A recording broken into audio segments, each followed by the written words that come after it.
नमस्कार मित्रांनो, स्वागत आहे आपल्या यूट्यूब चॅनलवर। आपल्या चॅनलवर नवीन असाल तर चॅनलला सबस्क्राईब करायला विसरू नका, जेणेकरून नवीन माहिती तुमच्यापर्यंत लवकरात लवकर पोहोचेल। तर विद्यार्थी मित्रांनो, आपण आज या व्हिडिओमध्ये पाहणार आहोत की BMC क्लर्क म्हणजेच कार्यकारी सहाय्यक आणि BMC इन्स्पेक्टर निरीक्षक या पदाचा रिझल्ट कधीपर्यंत लागणार आहे। तर पहा मित्रांनो, मी जेव्हा BMCला फोन केला होता त्यांनी BMC क्लर्कचा रिझल्ट 21 मार्च रोजी लागणार असे सांगितले होते, परंतु आज 23 मार्च आले असून सुद्धा BMC क्लर्कचा रिझल्ट लागलेला नाही आहे। ॲक्च्युली BMCचा रिझल्ट कधी लागणार आहे आणि इन्स्पेक्टरचा सुद्धा रिझल्ट कधी लागणार आहे हे या व्हिडिओमध्ये आपण पूर्ण डिटेल पाहणार आहोत। तर पहा, 21 मार्चला तर रिझल्ट लागला नाही आहे, परंतु त्यांनी एक दुसरी तारीख दिली होती, ती म्हणजे 27 किंवा 28 मार्च रोजी BMC क्लर्क या पदाचा रिझल्ट लागण्याची शक्यता आहे।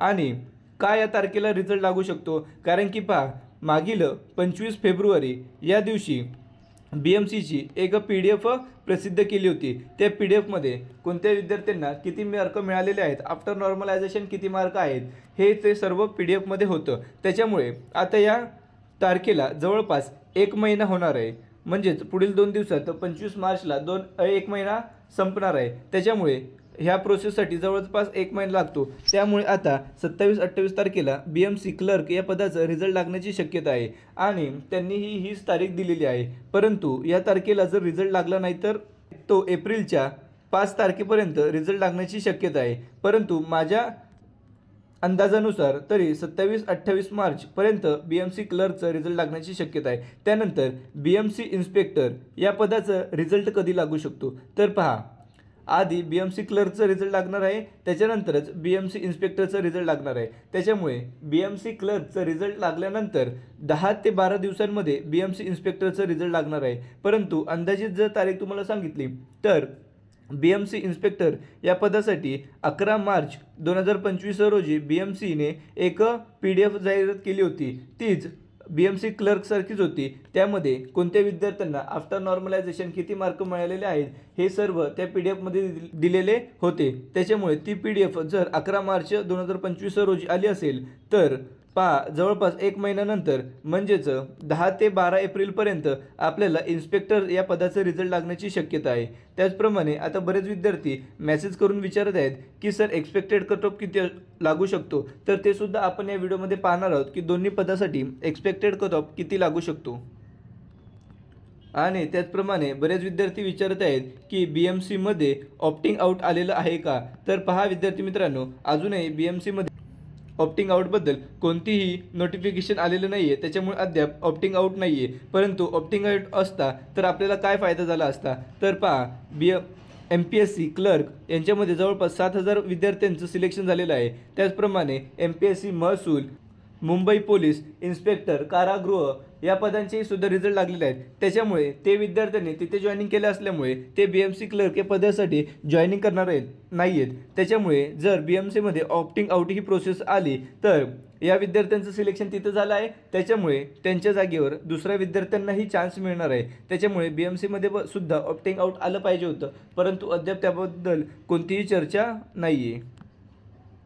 त्यानंतर आता आपण एक एक करून BMC कार्यकारी सहाय्यक आणि BMC इन्स्पेक्टर या दोन्ही पदांचे कट ऑफ किती लागू शकतात हे आपण या व्हिडिओमध्ये पाहणार आहोत। तर पहा, मी इथे 3 ऑप्शन केलेले आहेत, कास्ट, जागा आणि कट ऑफ। तर त्याप्रमाणे मी इथं पूर्ण एक्सप्लेन करत नाही, तुम्ही आपल्या कास्टनुसार किती जागा आहेत आणि किती कट ऑफ लागू शकतो हे तुम्ही व्हिडिओ स्टॉप करून पाहून घ्या।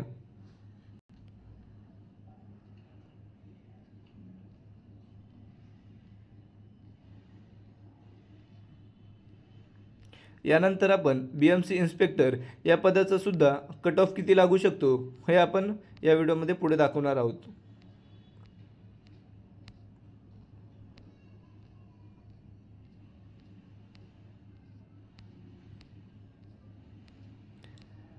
आणि मित्रांनो, मी इथे ही जी जागा टाकलेली आहे ती सर्वसाधारण आणि महिला या दोघांचीच टोटल ॲड करून ही जागा टाकलेली आहे, ते तुम्ही नीट लक्षात घ्या।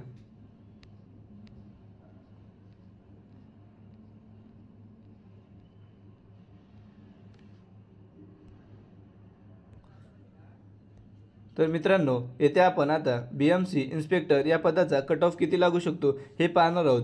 तर कास्ट, जागा, किती प्रश्नसंख्या आणि आफ्टर नॉर्मलायझेशन हा स्कोर किती जाऊ शकतो असे मी 4 ऑप्शन केलेले आहेत. तर ओपन या पदासाठी 87 जागा आहेत आणि हा कट ऑफ जवळपास 165च्या आसपास जाण्याची शक्यता आहे. विद्यार्थी मित्रांनो, मी जे आफ्टर नॉर्मलायझेशन मार्क सांगितलेले आहे त्याच्यामध्ये तुम्ही तुमच्या याच्यात फक्त 5 ते 6 मार्क प्लस करून तुम्ही आफ्टर नॉर्मलायझेशन स्कोर पहा, तेवढे तुम्हाला कट ऑफ असतील तर तुमचं सिलेक्शन होण्याचे चान्सेस आहेत. ओबीसी या प्रवर्गासाठी 32 जागा होत्या, त्याच्यामुळे कट ऑफ हा जवळपास 160च्या आसपास जाण्याची शक्यता आहे.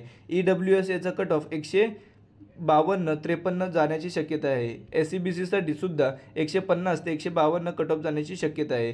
SC या प्रवर्गासाठी 148, तर ST सुद्धा 148-47 पर्यंत कट ऑफ जाईल.